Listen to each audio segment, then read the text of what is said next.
No, I think the ideological bias and cultural bias in the West is deep rooted. That's why I said for decades your forecasts, your predictions about China turn out to be miserably wrong. Very poor record. I said to BBC reporter, I said, if I have to rate your magazine, rate your political judgment on China, rate your political comments on Chinese affairs, I will give a rating of C-. And it's difficult to understand China if you're not curious or if you're judgmental. And by and large, Westerners are, not all of them, but are judgmental and don't know anything about China. So if someone starts, a political leader starts bad-mouthing China, criticising China and so on, then it'll have an effect, a negative effect. People are gullible because they don't know anything about it.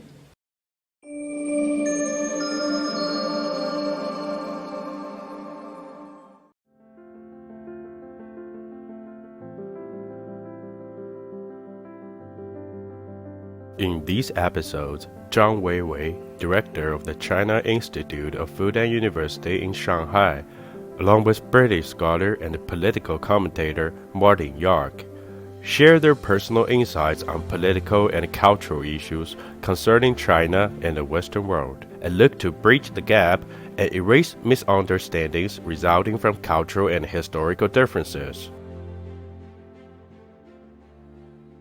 The key difference between Chinese Communist Party and a typical Western political party like the Labour or the Conservative Party in the UK, the key difference is they are what I call the partial interest parties, which means that this particular party represents part of their society, and they compete with each other and then hold the election.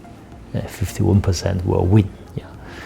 The Chinese tradition is very different. The CPC tradition is a tradition of what I call the holistic interest party. Let's use the term created by Abraham Lincoln, the American president. Government of the people, by the people, for the people. For the people, China is doing much, much better. This pandemic control is a good example. In China, it's safe. People's life is protected, but not in case of most Western countries, especially United States and UK. They're not doing well. Classic example was during the pandemic. I mean, by and large, the Chinese reaction was close relationship between state and society. It was the social interest to act together. And if we had to do this or we had to do that, we must do that. Well, the party's so large, 90-odd million people, and it's clearly the backbone of the country, and it is essentially the kind of leader and mentor of the people. China is the country that invented the civil servant examination system. That was in Sui Dynasty over 1,000 years ago. I've been practicing this in different forms, but basically you need to have a selection of the competent leaders for the country. So the Chinese practice is what I call the selection plus election. Selection plus election is better than election only. I call the lazyman's, lazy guys in the philosophy. Just label something authoritarian and democratic, then dismiss other models. I think it's very stupid, stupid to the extreme. The Chinese approach is we study very carefully, thoroughly, different models to see whether it's good or bad. Even if it's a bad model, whether there are elements which can be positive for China. The use of the term authoritarianism to describe China is in a sense also to distract from the situation that's taking place in the West, because no longer can you be sure, the West can't be sure, of the future of its type of democracy. Meanwhile, the term authoritarian does not really describe China, because China is it reduces China to a sort of, a despotic hierarchy, if you like.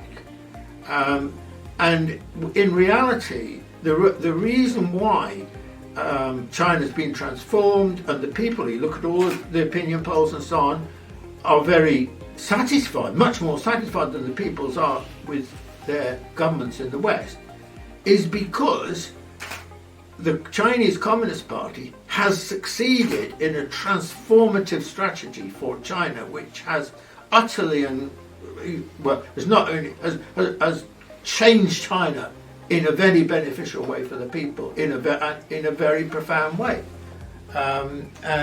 It's been the architect of China's transformation ever since 1949, and very, very successfully since 1978.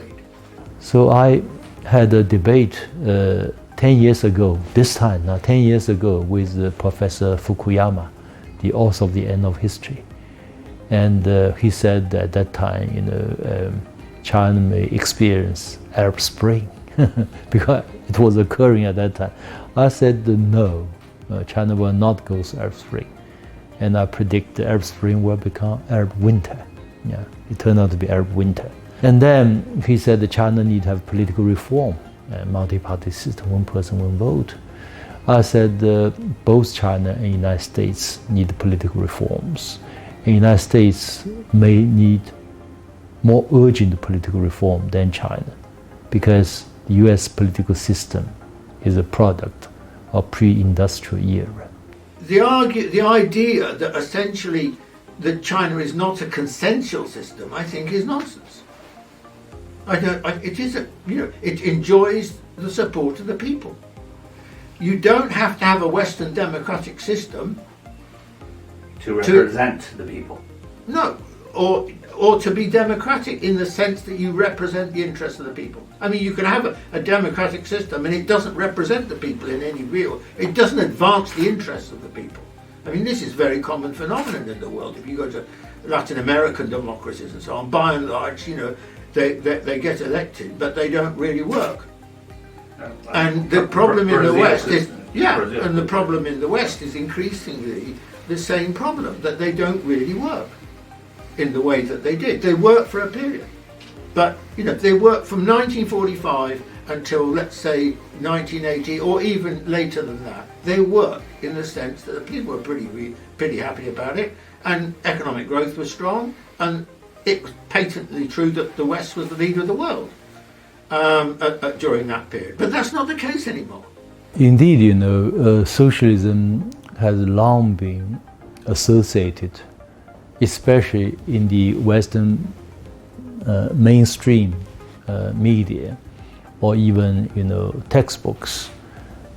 Socialism has been associated with poverty. It's called equal but poor. Yeah. So when Deng Xiaoping came to power, his very first and most important remark is, socialism is not poverty. Socialism must be prosperity. So we have succeeded in producing a socialism with prosperity. As I said, China created the world's largest middle class. We have eradicated extreme poverty in China last year, full stop. Yeah. So this is remarkable. I always counsel my Western friends two important messages from China's success. One is the emancipation of the mind. In other words, you should have courage to embrace different models, different experience, different ideas, and to see whether they can work for you or not. For instance, when China doing so well with fighting the pandemic, yet very few Western media has the courage to report honestly how Chinese feel about their fight against the pandemic. Basically, the Chinese are not boastful. They don't brag about their achievements. They're humble. Their reaction, not scholars because they know more, but their reaction to the turn of America is puzzlement. I think. I mean, why do you have to do this? It's exactly the opposite to the American reaction. I joked with a reporter from Economist. I said, now we can almost read your political comments in a reverse way. When you say China is not good this way, that way, which means it's very good this way and that way. So that's a problem with the West. Same with the problem with BBC.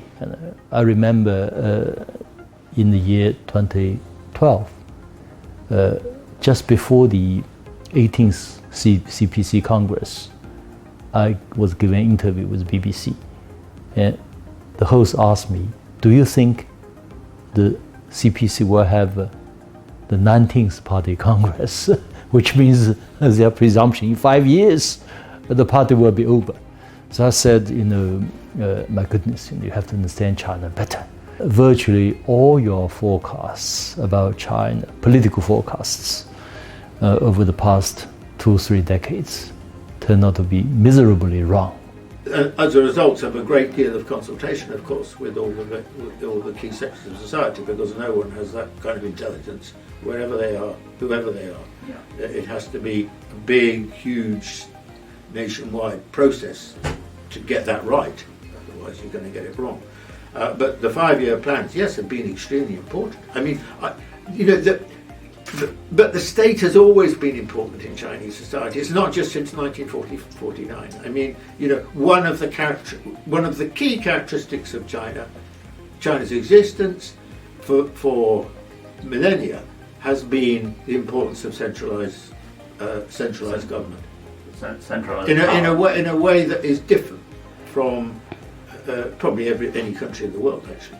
So the West has to amend its way of understanding China and try to be objective, try to be impartial, get rid of this ideological stuff. Your system, democracy is a wonderful system, Chinese is a bad system, awful system. No, your system is in deep trouble.